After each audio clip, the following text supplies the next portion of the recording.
야, 저 건물 너한테 줄 건데 넌 맏며느리가 돼서 이 정도도 못하냐?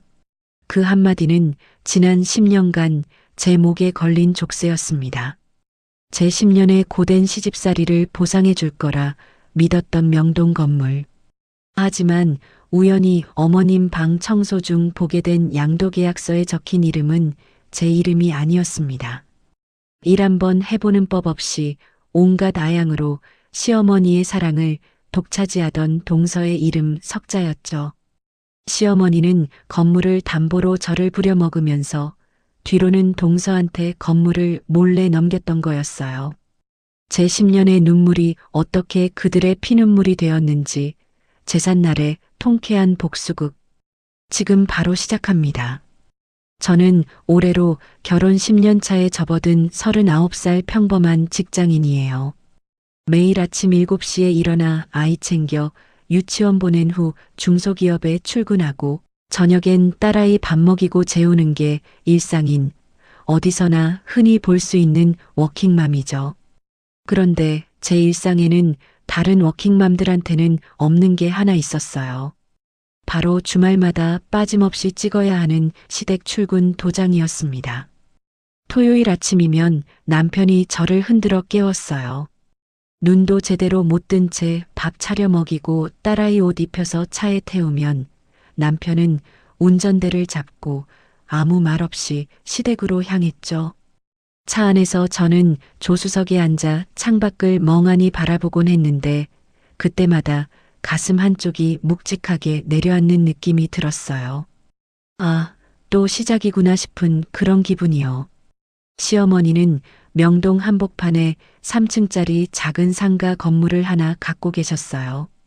1층에는 화장품 가게, 2층에는 네일숍, 3층에는 작은 사무실이 들어와 있었는데 월세만 해도 매달 수백만 원씩 꼬박꼬박 들어오는 그야말로 금싸라기 같은 건물이었죠. 시어머니는 그 건물을 무기처럼 휘둘렀어요. 정확히 말하면 저를 부리는데 쓰는 만능 열쇠 같은 거였습니다. 시댁에 도착하면 저는 현관문을 열자마자 앞치마부터 둘렀어요. 신발도 제대로 벗기 전에 시어머니 목소리가 거실에서 날아왔거든요. 현주야, 왔으면 빨리 들어와서 화장실 좀 닦아라. 아침부터 배수구에서 냄새가 올라와서 머리가 다 아프다. 그러면 저는 고무장갑 끼고 화장실 바닥을 박박 문질렀어요. 그게 끝이 아니었죠. 화장실 끝나면 거실 청소, 청소가 끝나면 빨래 개기, 빨래 끝나면 저녁 반찬 준비까지 쉴 틈이 없었어요. 열 손가락이 퉁퉁 붓고 허리가 끊어질 것 같아도 내색 한번 할 수가 없었습니다. 왜냐고요? 시어머니가 입버릇처럼 하시는 말씀이 있었거든요. 저 건물 다 너희한테 줄 건데 맏며느리가 이 정도도 못하냐? 그 한마디가 저를 올감했어요. 마치 당근을 눈앞에 매달아 놓고 끝없이 달리게 만드는 당나귀 같은 신세였던 거죠. 김장철이면 배추 30포기를 혼자 절이고 명절이면 전을 수백 장씩 부치고 시댁 보일러가 고장나면 제가 수리업체를 불러서 수리비까지 계산했어요. 시아버님 제사 준비는 당연히 제 몫이었고 심지어 시어머니 친구분들 모임 음식까지 제가 차렸습니다. 솔직히 억울할 때가 한두 번이 아니었어요. 회사에서 하루 종일 시달리다 퇴근해서 겨우 소파에 앉으면 시어머니한테 전화가 왔거든요. 내일 와서 뭐 좀 해라, 이거 사와라. 이런 호출 전화가 수시로 울렸죠. 전화벨만 울리면 심장이 쿵 내려앉았어요. 손이 저절로 떨려서 휴대폰을 잡지 못한 적도 있었습니다. 그래도 저는 버텼어요. 이를 꽉 깨물고 버텼습니다. 속물이라는 소리를 들어도 어쩔 수 없다고 생각했어요. 평범한 직장인 월급 가지고 서울에서 내 집 하나 마련하는 게 얼마나 어려운 세상인데요. 아파트 한 채 사려면 월급을 한 푼도 안 쓰고 모아도 수십 년이 걸리는 판에 명동 한복판에 있는 그 건물은 우리 부부한테 유일한 희망이었어요. 딸아이 키우면서 노후까지 생각하면 그 건물 하나가 인생을 바꿀 수 있는 티켓이라고 믿었던 거죠. 문제는 남편이었습니다. 그 사람은 저한테 위로는커녕 불난 집에 부채질만 했어요. 어느 날 저녁 제가 시댁에서 돌아와 소파에 털썩 주저앉으며 한숨을 내쉬었더니 남편은 텔레비전에서 눈도 안 떼고 딱 한마디 내뱉었죠. 건물 받기 싫어? 그러면 엄마 비위 좀 맞춰. 네가 잘해야 할 거 아니야. 그 말을 듣는 순간 제 손이 부르르 떨렸어요. 소파 쿠션을 움켜쥔 손에 핏줄이 튀어나올 만큼 힘이 들어갔죠. 저는 그 사람 얼굴을 한참 쳐다봤어요. 텔레비전 불빛에 비친 옆얼굴이 그렇게 얄미울 수가 없었습니다. 이 사람은 자기가 장남이니까 건물이 당연히 자기한테 올 거라고 철석같이 믿고 있었어요. 본인은 손가락 하나 까딱 안 하면서 저보고 시어머니한테 잘 보이라고 등을 떠미는 거였죠. 정말이지 그 뒤통수에 꿀밤 한 대를 올려붙이고 싶었지 뭐예요.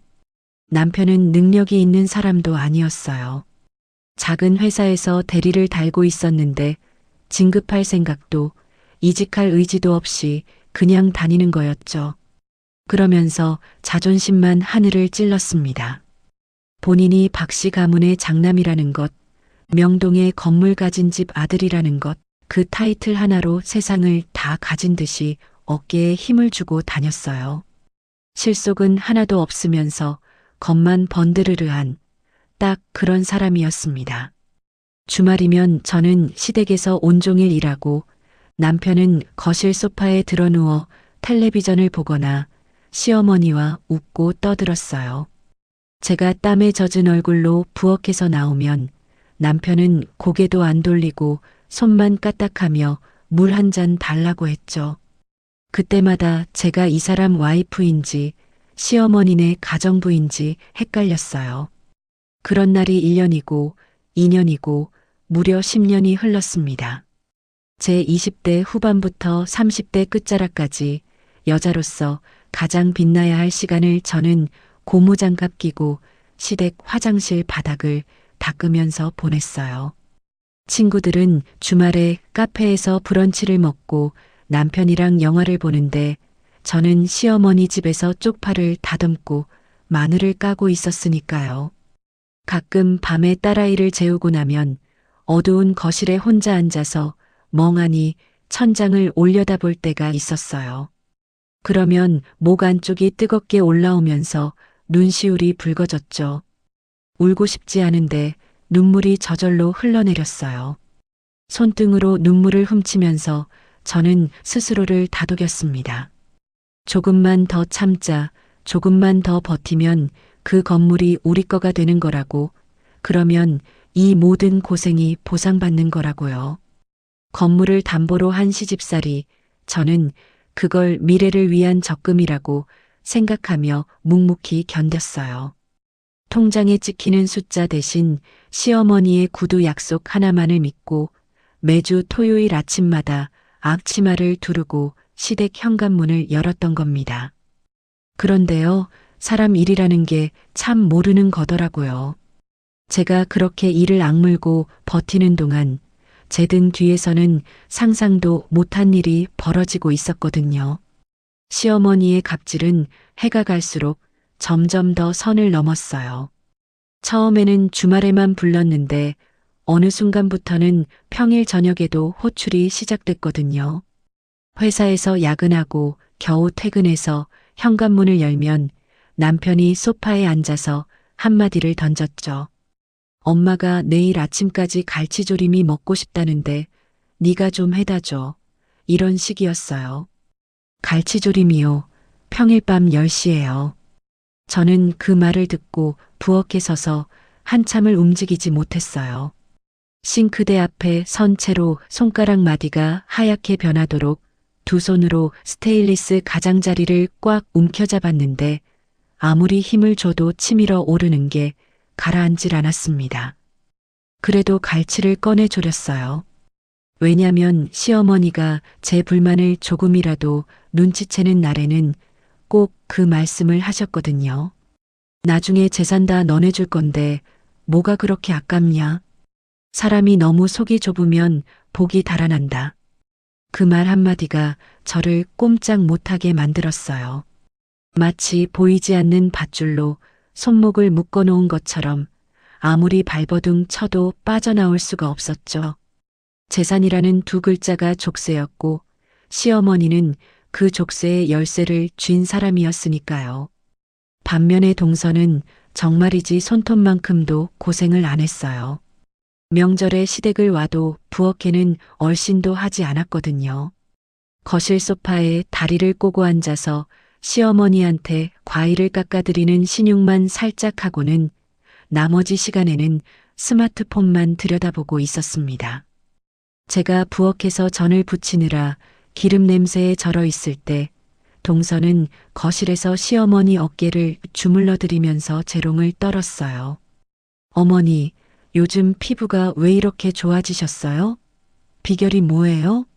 저도 좀 알려주세요. 시어머니는 그런 동서가 세상에서 제일 예쁜 것처럼 입이 귀에 걸려서 웃으셨어요. 볼을 토닥이며 우리 미연이가 말을 참 예쁘게 한다면서요. 부엌 문틈 사이로 그 광경을 보면서 속에 어찌나 열불이 나던지요. 기름이 튀어서 손등에 화상을 입었는데도 아픈 줄을 몰랐습니다. 속이 뒤틀리는 게 피부에 닿는 통증보다 훨씬 더 컸으니까요. 집안의 모든 굳은 일은 저한테 돌아왔고 칭찬과 사랑은 전부 동서의 몫이었어요. 김장을 하면 저 혼자 배추를 절이고 속을 버무리고 통에 담아서 시어머니 집 김치냉장고까지 채웠습니다. 동서는 김장날이면 꼭 핑계가 생겼어요. 아이가 아프다. 남편이 출장이라 혼자 못 온다. 허리가 안 좋다. 매번 다른 이유를 갖다 붙이면서 빠졌죠. 그런데 신기하게도 시어머니는 동서한테는 아무 소리도 안 하셨어요. 저한테는 맏며느리가 당연히 해야지라면서 당근 하나 자르는 것까지 지적하시면서 동서한테는 한없이 관대했거든요. 한 번은 제가 너무 억울해서 남편한테 털어놓은 적이 있었어요. 딸아이가 잠든 밤 침대에 나란히 누워서 천장을 보며 조심스럽게 입을 뗐죠. 나는 매주 시댁에서 종일 일하는데 동서는 코빼기도 안 비추잖아. 어머니한테 한마디만 해줄 수 없어? 라고요. 남편은 베개에 얼굴을 파묻은 채로 귀찮다는 듯이 한숨을 내쉬더니 등을 돌리며 말했어요. 성진이네는 성진이네고 우리는 우리잖아. 네가 잘해야 건물이 우리한테 오는 거지. 남 탓을 왜 해? 그 등짝을 보면서 저는 입술을 꽉 깨물었어요. 이불 속에서 주먹을 쥐었다 폈다를 반복하는데 눈물이 관자놀이를 타고 베개 위로 흘러내렸습니다. 이 사람한테는 내가 아내가 아니라 건물 따내는 도구인 거구나. 그 생각이 머릿속을 떠나지 않았어요. 시어머니가 동서를 유독 좋아하는 이유를 저도 알고 있었어요. 동서는 시어머니가 듣고 싶어하는 말만 골라서 하는 재주가 있었거든요.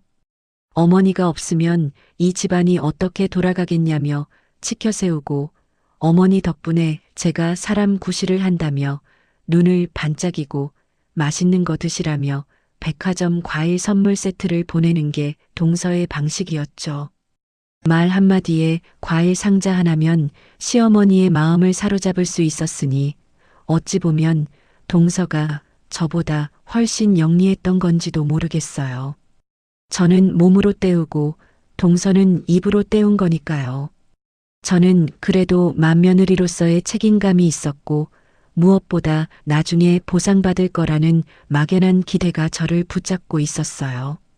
지금은 힘들지만 언젠가 그 건물이 우리한테 오면 그동안의 고생이 전부 보상받는 거라고 스스로를 달래면서 버텼죠. 눈 딱 감고 조금만 더 참자 그 말을 하루에도 수십 번씩 되뇌었습니다.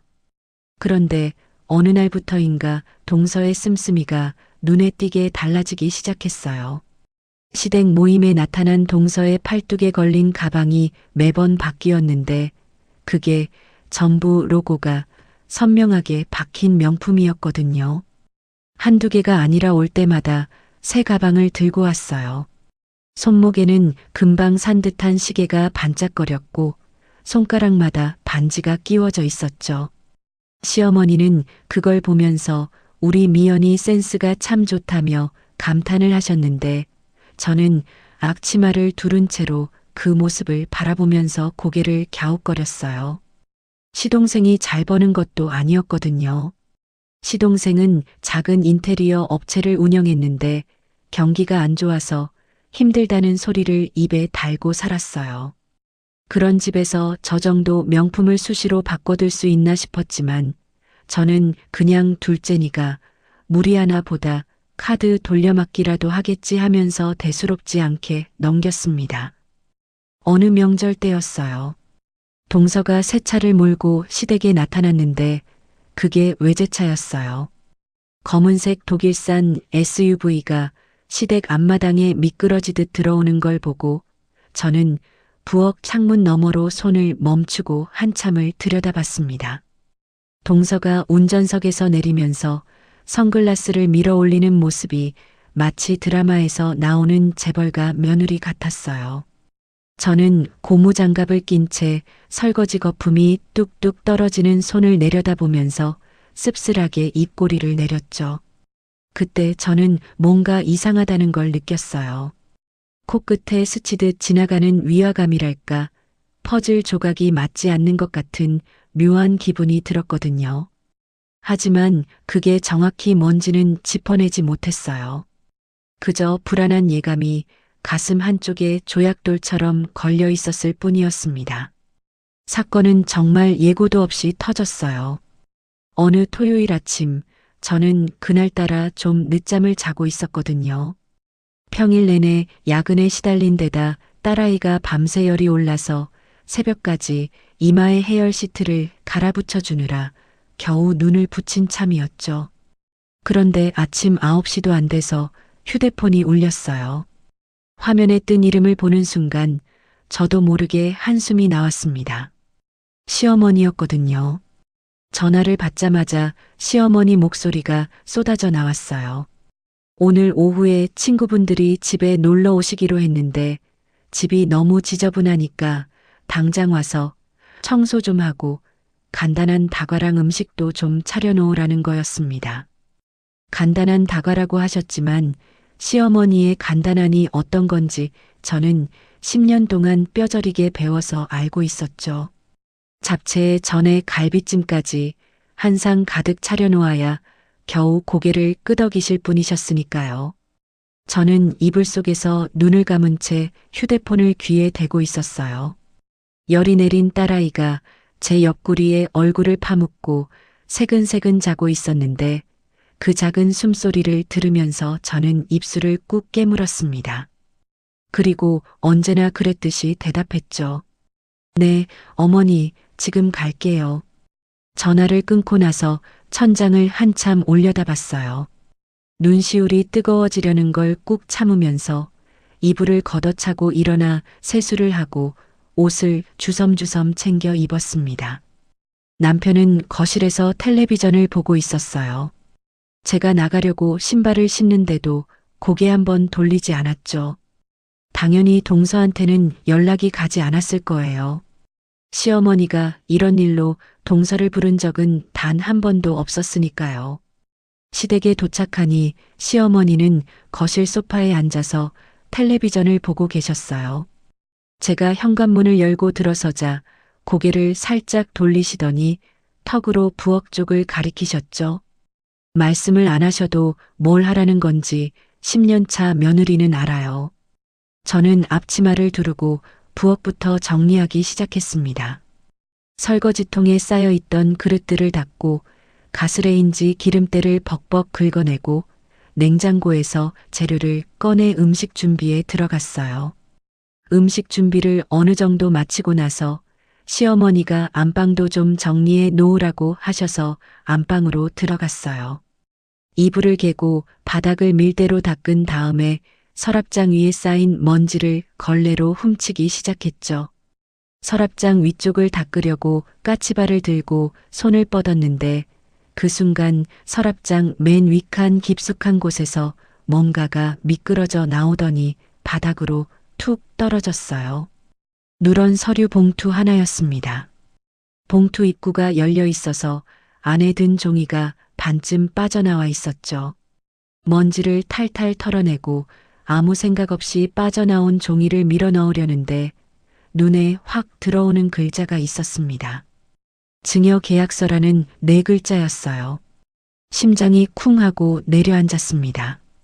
손가락 끝이 차가워지면서 봉투를 쥔 손이 미세하게 떨리기 시작했어요. 저는 주위를 한번 둘러봤습니다. 안방 문은 닫혀 있었고 거실에서는 시어머니가 보시는 텔레비전 소리만 웅웅 울리고 있었죠. 저는 떨리는 손으로 봉투에서 서류를 천천히 꺼냈어요. 증여 계약서 첫 장에 적힌 내용을 읽는 순간 다리에 힘이 쭉 빠지면서 그 자리에 주저앉을 뻔했습니다. 증여자란에는 시어머니 이름이, 수중자란에는 동서의 이름 석자가 또박또박 적혀 있었어요. 대상 부동산은 명동에 있는 그 3층짜리 상가 건물이었습니다. 공증 도장까지 찍혀 있었고 날짜를 보니 석 달 전이었어요. 제가 매주 시댁에 와서 바닥을 닦고 음식을 하고 빨래를 개는 동안 석 달 전에 이미 이 건물은 동서한테 넘어가 있었던 겁니다. 머릿속이 하얘졌어요. 귀에서 윙 하는 소리가 나면서 시어머니의 텔레비전 소리도 멀어지는 것 같았죠. 저는 바닥에 무릎을 꿇은 채로 그 계약서를 한 글자 한 글자 다시 읽었어요. 읽을수록 손끝이 더 심하게 떨렸고 가슴 한가운데를 누군가 주먹으로 세게 내리치는 것 같은 충격이 밀려왔습니다. 혹시나 하는 마음에, 아니 제발 이게 아니기를 바라는 마음에 저는 주머니에서 스마트폰을 꺼냈어요. 떨리는 손가락으로 대법원 인터넷 등기소에 접속해서 명동 건물의 주소를 한자 한자 입력했습니다. 오타가 나서 지우고 다시 치고를 3번이나 반복했어요. 겨우 주소를 완성하고 열람 버튼을 누른 뒤 화면이 로딩되는 몇 초가 몇 시간처럼 길게 느껴졌죠. 등기부 등본이 화면에 떴고 갑구란을 확인하는 순간 입에서 소리가 새어나올 뻔해서 제 입을 손으로 틀어막았습니다.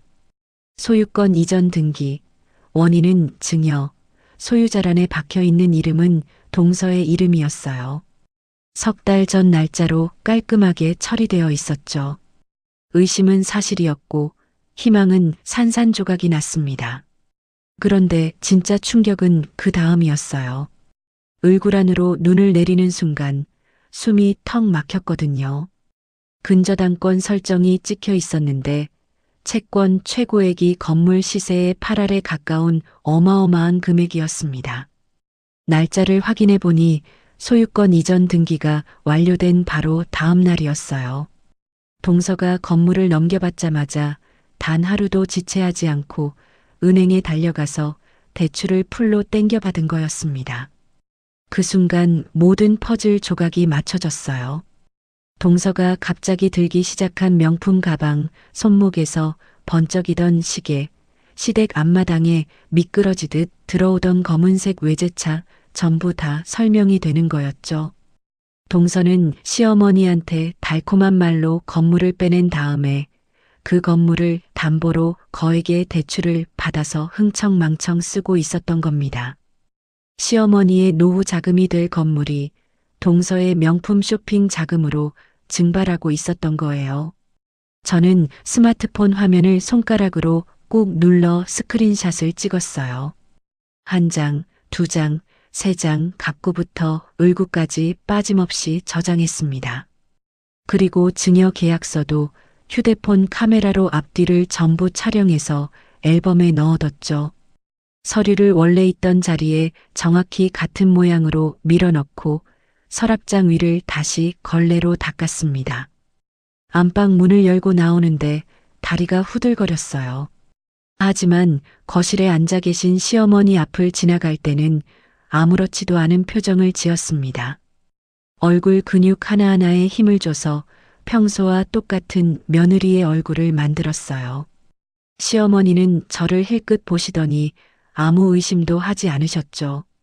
부엌으로 돌아와 싱크대 앞에 선 순간 참고 있던 숨이 한꺼번에 터져 나왔어요.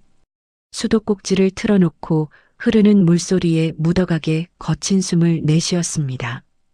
배신감이라는 단어로는 부족했어요.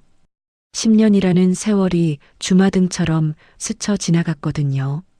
이를 악물고 담근 김장, 새벽까지 준비한 제사 음식, 퉁퉁 부은 손으로 닦았던 화장실 바닥, 기름에 데인 손등의 흉터, 그 모든 것이 한순간에 아무것도 아닌 게 되어버렸습니다. 시어머니는 저를 매주 불러다 부려먹으면서 뒤로는 동서한테 건물을 몰래 넘기셨어요. 그리고 동서는 그 건물을 받자마자 대출을 받아서 자기 배를 불리고 있었고요. 저는 그 사실도 모른 채 오늘도 이 집에 와서 음식을 만들고 걸레질을 한 거였죠. 수도꼭지에서 쏟아지는 찬물에 손을 담그고 저는 입술을 질끈 깨물었어요. 이가 살점을 파고드는 느낌이 났지만 그 통증이 오히려 머릿속을 맑게 만들어줬습니다. 전 눈물 한 방울 흘리지 않았습니다. 그 대신 뱃속 깊은 곳에서 뜨거운 것이 용암처럼 부글부글 끓어올랐어요. 이건 슬픔이 아니었습니다. 10년치 억울함이 한꺼번에 뭉쳐서 단단한 덩어리가 된 거였죠.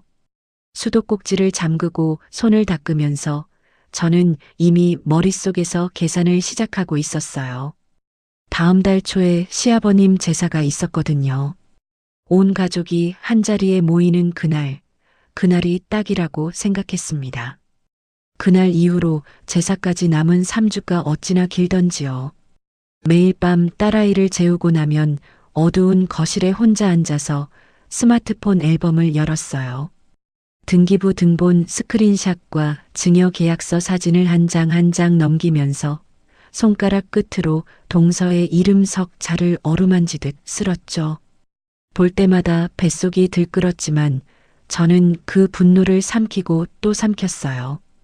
지금 터뜨리면 안 됐거든요. 온 가족이 한자리에 모이는 제삿날 그 자리에서 모든 걸 까발려야 효과가 극대화되니까요. 3주 동안 저는 완벽하게 연기했어요. 시어머니한테 전화가 오면 평소처럼 네 어머니하고 대답했고 주말에도 어김없이 시댁에 가서 청소하고 밥을 차렸습니다. 시어머니 얼굴을 마주할 때마다 속이 뒤집혔지만 입꼬리를 올려 웃음을 만들었어요. 거울 앞에서 연습했거든요. 눈은 웃고 있는데 눈동자는 차갑게 가라앉은 그런 표정을 3주 내내 달고 다녔습니다. 남편한테도 티를 내지 않았어요. 이 사람한테 미리 말해봤자 흥분해서 시어머니한테 전화할 게 뻔했거든요. 그래서 남편 옆에 누워서 태연하게 드라마를 보고 밥상 앞에서도 평소처럼 반찬 투정을 하는 남편한테 맞장구를 쳤습니다. 속으로는 이가 갈렸지만요. 제삿날이 다가올수록 저는 오히려 차분해졌어요. 이상하죠. 보통은 복수를 앞두고 더 초조해지기 마련인데 저는 마치 시험 준비를 끝낸 수험생처럼 담담해졌거든요. 등기부 등본은 대법원 인터넷 등기소에서 정식으로 환불을 더 발급받아 가방 안쪽 주머니에 넣어뒀어요. 접히지 않게 투명 파일에 끼워서 핵심 부분에는 형광펜으로 밑줄까지 그어놨습니다. 드디어 제삿날이 밝았어요. 저는 새벽 5시에 눈이 떠졌는데 알람이 울리기도 전이었죠. 천장을 올려다보며 심호흡을 크게 했어요. 오늘이구나 하는 생각이 가슴을 꽉 채웠습니다. 옆에서 코를 골며 자는 남편의 옆 얼굴을 한참 내려다봤어요. 이 사람은 오늘 무슨 일이 벌어질지 꿈에도 모르고 침까지 흘리며 잠들어 있었죠. 시댁에 도착한 건 아침 8시였어요. 제사 음식 준비는 당연히 제 몫이었습니다. 전 부치고 나물 무치고 탕 끓이고 과일 깎아서 제사상에 올릴 준비를 혼자서 했죠. 부엌에서 기름 냄새와 마늘 냄새에 절어가면서도 저는 속으로 시간만 세고 있었어요. 곧이야 조금만 더 참으면 돼 하면서요. 동선이가 도착한 건 오후 늦게였어요. 제사 준비는 다 끝나갈 때쯤 느지막하게 나타난 거죠. 동서가 현관문을 열고 들어오면서 특유의 감미로운 목소리로 인사를 건넸어요. 형님, 고생 많으시죠? 일찍 와서 도와드리려 했는데 애가 아침부터 보채서 늦었네요. 저는 부엌에서 앞치마를 두른 채로 고개만 살짝 돌려 미소를 지었어요. 괜찮아, 거의 다 했어. 라고 대답하면서 속으로는 동서의 손목에 새로 걸린 팔찌를 봤습니다. 금빛으로 번쩍이는 그 팔찌가 혹시 시어머니 건물 담보대출금으로 산 건가 싶어서 입안이 쓰게 느껴졌지만 표정 하나 흐트러뜨리지 않았어요. 동서는 역시나 부엌에는 들어오지 않았습니다. 거실에 앉아서 시어머니한테 과일을 깎아드리는 신용을 하면서 오순도순 이야기꽃을 피웠죠. 서방님도 거실에서 남편이랑 나란히 앉아 텔레비전을 보고 있었고요. 저만 부엌에서 뜨거운 기름 앞에 서서 마지막 전을 부치고 있었어요. 하지만 그날은 억울하지 않았습니다. 오히려 동서가 거실에서 시어머니한테 아양을 떠는 모습이 우습기까지 했어요. 조금만 있으면 저 얼굴이 어떻게 변하는지 볼 수 있을 테니까요. 준비가 다 끝난 후 제사를 지내며 시아버님 영정사진 앞에 나란히 서서 절을 올리는데 시어머니가 눈물을 훔치셨죠. 동서도 옆에서 연신 눈을 찔끔거렸는데 저는 그 모습을 곁눈질로 보면서 절만 꾸벅했습니다. 제사가 끝나고 상을 물리고 나서 온 가족이 거실 바닥에 둘러앉았어요. 시어머니가 상좌에 앉으시고 남편과 서방님이 양옆에, 동서는 서방님 뒤쪽에, 그리고 저는 남편 옆에 무릎을 꿇고 앉았죠. 시어머니가 과일을 드시면서 이런저런 이야기를 하셨어요. 아버님 살아계실 때 이야기, 손주들 잘 키워야 한다는 이야기, 형제끼리 우애 있게 지내라는 이야기. 저는 고개를 끄덕이면서 듣는 척했지만 심장이 점점 빠르게 뛰기 시작했어요. 가방은 제 오른쪽 옆에 놓여 있었고 그 안에 투명 파일에 끼운 등기부 등본이 들어 있었습니다. 시어머니의 이야기가 잠깐 끊긴 틈을 잡았어요. 저는 천천히 가방 지퍼를 열고 투명 파일을 꺼냈습니다. 접히지 않도록 조심해서 빼낸 등기부 등본을 과일 접시 옆 탁자 위에 소리나지 않게 올려놓았어요. 거실의 공기가 한순간 멈추는 것 같았습니다. 아무도 먼저 그 종이를 쳐다보지 않길래 제가 입을 열었습니다. 어머니, 이게 뭐예요? 짧은 한마디였지만 그 한마디가 거실을 관통했어요. 시어머니의 시선이 탁자 위 종이로 내려갔고 형광펜으로 밑줄 그어진 부분을 읽으시는 순간 얼굴에서 핏기가 싹 빠져나갔습니다. 과일을 집으려던 손이 허공에서 멈추더니 무릎 위로 축 떨어졌어요. 입술이 파르르 떨리면서 눈동자가 좌우로 흔들렸죠. 동서도 뭔가 심상치 않은 기운을 느꼈는지 시어머니 뒤에서 목을 빼고 탁자 위를 살폈는데 등기부 등본이라는 글자를 확인하는 순간 얼굴이 굳어버렸어요. 거실에 무거운 정적이 내려앉았습니다. 시어머니가 입술을 달싹거리며 뭔가를 말하려다 멈추기를 서너 번 반복했어요. 그러다 표정을 바꾸셨습니다. 당황한 기색을 억지로 누르고 턱을 치켜드시면서 목소리에 힘을 실어 말씀하셨죠. 너네는 먹고 사는데 문제 없잖냐. 사람이 그렇게 욕심이 많으면 안 된다. 적반하장도 유분수지. 10년을 머슴처럼 부려먹고 건물 준다는 약속으로 저를 묶어놓고 뒤로는 동서한테 빼돌려 놓고서 이제 와서 제가 욕심이 많다고요? 저는 시어머니의 눈을 똑바로 쳐다봤어요. 입꼬리 하나 움직이지 않은 채 차갑게 가라앉은 눈으로 시어머니를 응시했습니다. 10년 동안 한 번도 보여준 적 없는 눈빛이었을 거예요. 시어머니의 어깨가 미세하게 움찔하는 게 보였거든요. 남편은 처음에 무슨 상황인지 감을 못 잡고 저와 시어머니를 번갈아 쳐다봤어요. 그러다 탁자 위에 놓인 등기부 등본을 집어들었죠. 형광펜으로 밑줄 그어진 소유권 이전 부분을 읽더니 종이를 쥔 손이 부들부들 떨리기 시작했습니다. 얼굴이 붉어지다 못해 목까지 벌겋게 달아올랐죠. 등기부 등본을 쥔 손가락 마디가 하얗게 질릴 만큼 힘이 들어간 게 옆에서도 보였습니다. 시동생은 고개를 푹 숙인 채 바닥만 내려다보고 있었고 동서는 시동생 뒤에 숨듯이 몸을 움츠리고 있었어요. 방금 전까지 거실에서 웃음꽃을 피우던 온 가족이 숨소리 하나 내지 못하는 얼음장 같은 공기 속에 갇혀버린 거였죠. 남편이 등기부 등본을 탁자 위에 탁 내려놓으면서 시어머니를 향해 입을 열려는 순간 저는 남편의 팔을 잡았어요. 아직이었거든요. 남편이 본 건 등기부 등본 앞면, 소유권 이전 부분까지였습니다.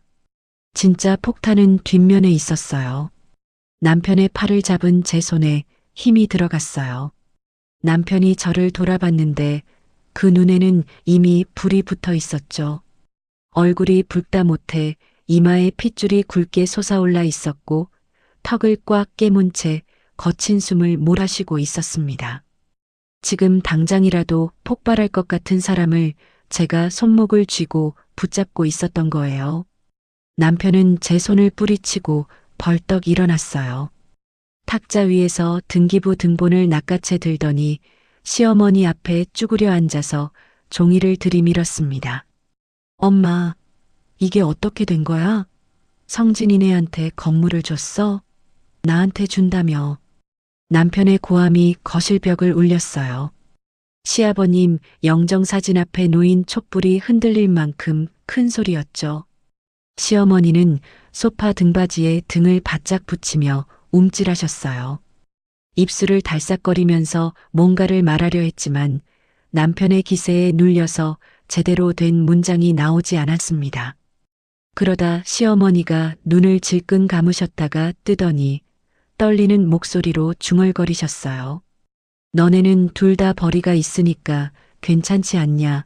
성진이네는 형편이 어려워서 도와준 것뿐이라고요.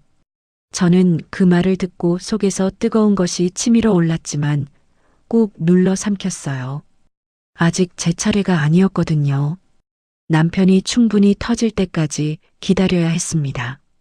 남편은 등기부 등본을 구기듯 쥐고 시어머니 앞에서 서성거렸어요.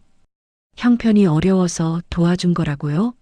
그러면 왜 나한테 말 한마디 없이 몰래 넘겼냐고, 나는 장남이잖냐고 목이 터져라 소리를 질렀죠. 서방님은 거실 구석에서 고개를 푹 숙인 채 꼼짝도 하지 않았어요. 마치 투명인간이라도 된 것처럼 존재감을 지우려 하고 있었죠.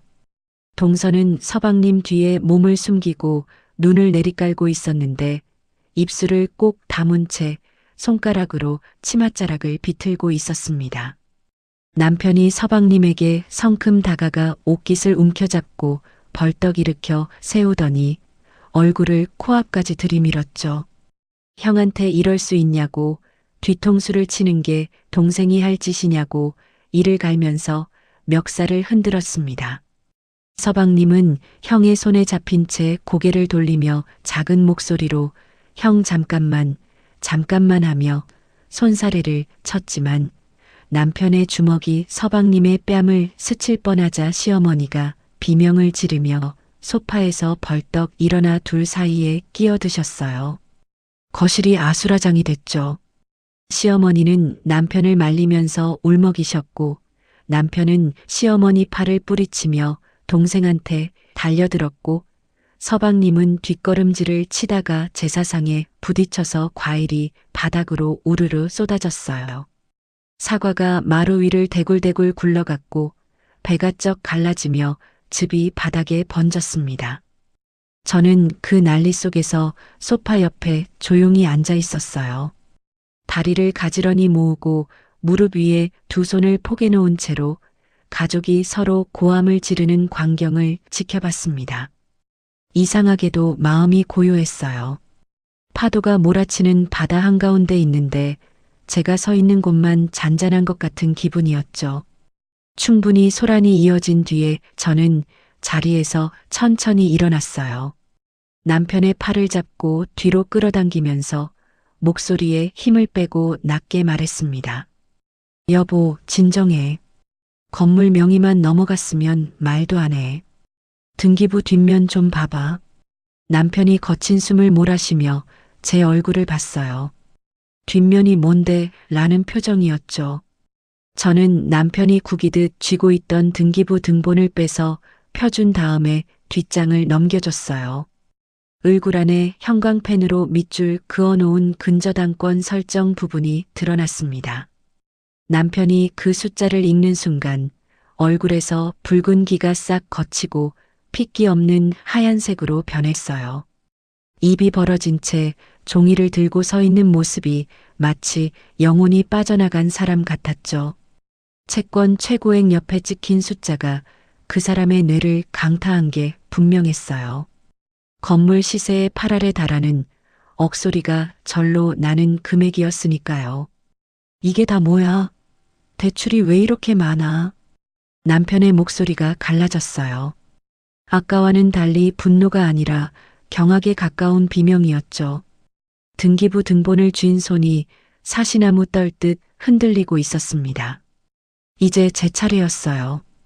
저는 남편 옆에 서서 시어머니를 똑바로 바라봤습니다.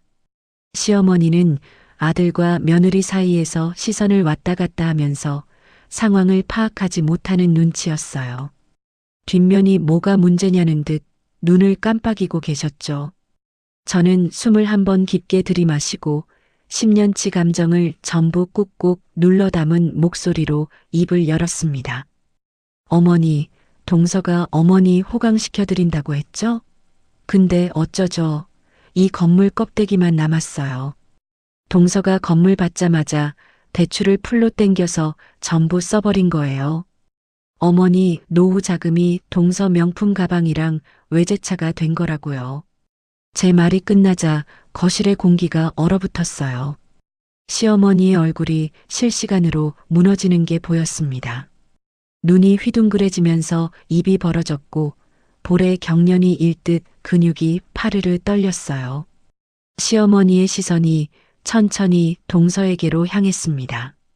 동서는 시어머니의 시선을 받는 순간 고개를 떨구고 바닥만 응시했어요. 아까까지 시어머니 어깨를 주물러드리며 애교를 떨던 그 여자가 이제는 마루에 엎드리듯 몸을 웅크리고 아무 말도 하지 못했죠.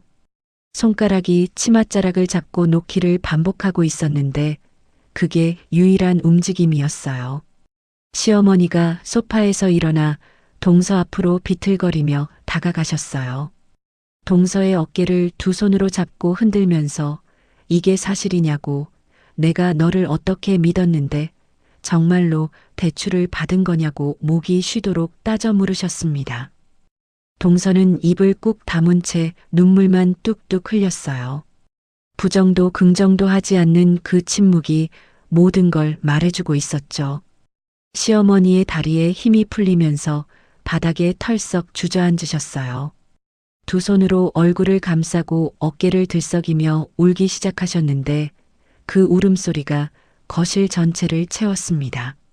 아들한테 줄 건물을 며느리 말만 믿고 넘겼더니 그 며느리가 대출을 받아 탕진해버렸으니 오죽하셨겠어요. 하지만 솔직히 저는 그 울음소리가 귀에 들어오지 않았어요. 저는 거실 한가운데 서서 아수라장이 된 제사상을 내려다봤어요. 바닥에 굴러다니는 과일, 엎어진 나물 접시, 찢어진 등기부 등본 자락, 그리고 울부짖는 시어머니와 멱살 잡힌 서방님과 고개를 숙인 동서까지 10년 동안 저를 올감했던 이 가족의 민낯이 제사상 위에 고스란히 널브러져 있었습니다. 시어머니의 울음소리가 거실에 울려 퍼지는 동안 저는 조용히 가방을 집어들었어요. 지퍼를 닫고 어깨에 걸치면서 마지막으로 거실을 한번 둘러봤습니다. 10년간 무릎 꿇고 앉아 절하고 밥상을 차리고 설거지를 하던 이 거실이 갑자기 아주 낯선 공간처럼 느껴졌어요. 현관으로 향하는 등 뒤에서 시어머니의 절규와 남편의 고함과 시동생의 변명이 뒤엉켜 들려왔지만 제 발걸음은 멈추지 않았어요. 현관문을 열고 밖으로 나오는 순간 밤바람이 얼굴을 스쳤습니다. 차가운 공기가 뜨거웠던 볼을 식혀줬는데 그제야 제 눈에서 눈물이 한 줄기 흘러내렸어요. 슬퍼서가 아니었습니다.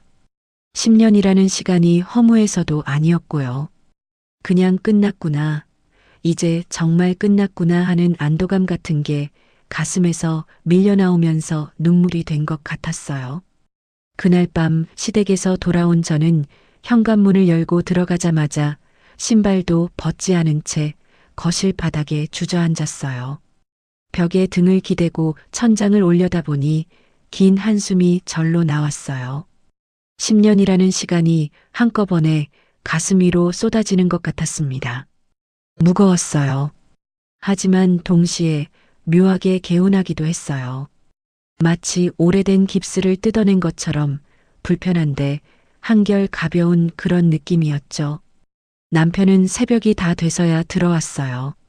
현관문이 열리는 소리에 고개를 돌리니 남편이 풀린 넥타이를 질질 끌면서 비틀거리며 들어오고 있었죠. 술 냄새가 현관까지 진동했어요. 시댁에서 난리가 난 뒤에 어디 가서 소주를 퍼마신 게 분명했습니다. 남편은 저를 보더니 거실 바닥에 털썩 주저앉았어요. 그리고 두 손으로 머리카락을 쥐어뜯으며 한참을 아무 말도 하지 못했죠. 저는 그 모습을 가만히 지켜봤어요. 예전 같았으면 물이라도 한 잔 떠다 줬을 거예요. 괜찮아. 우리 다시 잘해보자. 그런 말도 했겠죠. 근데 그날은 손가락 하나 움직일 마음이 들지 않았습니다. 이 사람이 10년 동안 뭘 했나 돌이켜보면 저한테 위로 한번 건넨 적이 없었거든요. 시어머니한테 끌려가는 저를 보면서 건물 받으려면 참아라. 그 한마디만 앵무새처럼 반복한 사람이에요. 그 사람이 이제 와서 건물이 날아갔다고 머리를 쥐어뜯고 있으니 가엾다는 생각보다 한심하다는 생각이 먼저 들었습니다. 그날 이후로 집안은 풍비박산이 났어요. 시어머니는 그날 밤 충격으로 쓰러지셔서 병원에 실려가셨다는 연락이 왔습니다. 서방님한테서 온 전화였는데 형수님이 좀 와달라는 말에 저는 아무런 감정 없이 수화기를 귀에서 떼고 전화를 끊었어요. 예전에 저였다면 당장 택시를 잡고 달려갔을 거예요. 하지만 그때 제 머릿속에는 아주 선명한 장면 하나가 떠올랐거든요. 시어머니가 동서한테 증여계약서에 도장을 찍어주면서도 저한테는 주말마다 전화를 걸어 걸레질을 시키던 그 뻔뻔한 얼굴이요. 그 장면이 떠오르는 순간 발걸음을 옮길 이유가 사라졌습니다. 소식은 남편을 통해 조금씩 들려왔어요. 동선에는 대출 이자를 감당하지 못해서 건물을 경매로 넘길 위기에 처했다고 했습니다. 매달 빠져나가는 이자만 해도 어마어마한 금액이었을 테니 시동생의 작은 인테리어 업체 수입으로는 버틸 수가 없었겠죠. 동서의 명품 가방도 외제차도 번쩍이던 금팔찌도 결국 빚더미 위에 쌓아 올린 사상 누각이었던 거예요. 바람에 흔들리다 한순간에 와르르 무너지는 딱 그 꼴이 났습니다. 서방님 부부 사이도 완전히 금이 갔다는 소식이 들렸어요. 서방님이 동서한테 네가 대출을 함부로 받아서 이 지경이 됐다며 매일 밤 고함을 지른다고 했죠. 동서는 당신이 동의했으니까 같이 책임져야 한다며 맞받아쳤고 둘이 이혼하니 많이 난리가 났다는 이야기가 시댁 친척들 사이로 퍼지기 시작했어요. 저는 그 소식을 들으면서 커피를 한 모금 마셨습니다. 뜨거운 아메리카노가 목을 타고 내려가는 동안 마음속에는 아무런 파도도 일지 않았어요. 남의 일처럼 느껴졌거든요. 아니, 실제로 남의 일이 맞았죠. 더 이상 제 가족이 아니었으니까요. 시어머니는 병원에서 퇴원하신 뒤에 저한테 전화를 걸기 시작하셨어요. 처음에는 하루에 한 번이었는데 받지 않으니까 2번, 3번으로 늘어났죠. 부재중 전화가 수십 통씩 쌓였어요. 문자도 왔습니다. 현주야, 내가 잘못했다. 다시는 안 그러마. 한 번만 봐달라. 이런 내용이었죠. 저는 그 문자들을 하나하나 한 글자도 빠뜨리지 않고 전부 읽었어요. 그리고 읽기를 마친 뒤에 조용히 시어머니 번호를 수신 차단 목록에 올렸어요.